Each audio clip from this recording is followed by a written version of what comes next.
Les yeux, c'est des yeux bioniques, genre qui lui permettent de voir dans le noir à plusieurs kilomètres à la ronde. Un dinosaure Enfin, même, Tu vas enfin nous parler de ta passion secrète, Nico? Alors ceci, ma chère, est un robot tricéraptor. Et ce petit chef-d'œuvre a été dessiné par une de mes élèves de CM1 qui est dyspraxique.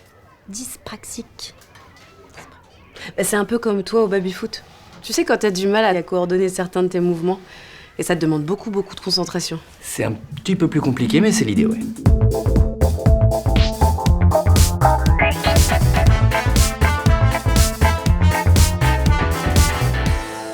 Quand j'ai su que j'allais avoir une élève dyspraxique à la rentrée, je me suis demandé, est-ce que je vais bien savoir l'accompagner?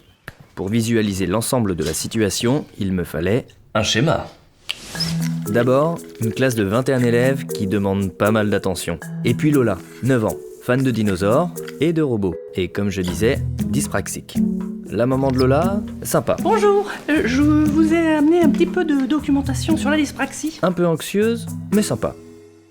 Le père, c'est l'inverse. Oui, bon ça va, elle a un petit peu de mal avec ses mains, c'est vrai. Mais bon, j'étais pareil à son âge. Ensuite, tu as les spécialistes qui entourent Lola.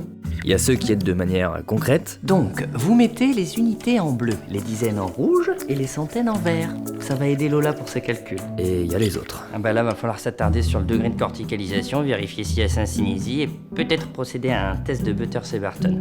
Quant à la VS, il y en a pas. Finalement, on a mis en place des méthodes et des outils pour que Lola suive les cours plus facilement. Ça demande un peu de temps pour s'adapter, mais tous les élèves sont différents, non?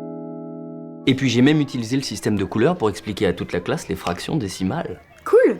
Et le dessin alors? Eh ben, la bonne nouvelle, c'est que maintenant Lola a un ordinateur avec un logiciel de dessin. Et elle m'a fait un dino robot. Elle pourrait me faire un robot licorne? Et un poulpe de l'espace? Non, un robot panda vampire. Une licorne zombie? Un gorille Frankenstein. Un lapin poulet. C'est mieux, non? Ouais, carrément.